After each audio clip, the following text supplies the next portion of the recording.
ఇక మన అందాల పోటీల గురించి మాట్లాడుకోవాలి. ఈ అందాల పోటీలలో తుర్కియా భామ కూడా పాల్గొంటుంది.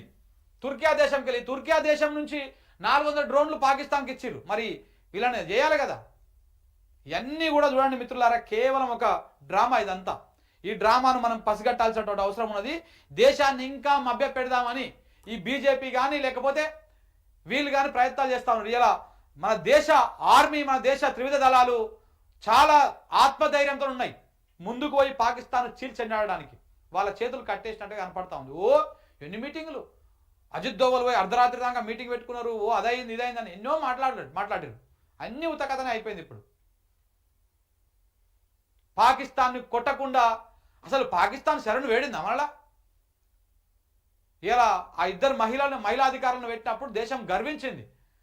నువ్వు ఏ మహిళల నుదుటి మీద బొట్టు దుడిచినావో బిడ్డ, అదే మహిళల ముందు పెట్టి ఆపరేషన్ పెట్టి మేము అంతమందిస్తామని చెప్పేసి నిజంగా గర్వించింది. మోడీ ధైర్య సాహసాలను మెచ్చుకున్నది దేశం. కానీ ఇలా మొత్తం అవన్నీ గంగలు కలిసిపోయినాయి. రాద్దాం ఇలా పేపర్లో కూడా ఎక్స్క్లూజివ్ రాద్దాం దాని మీద.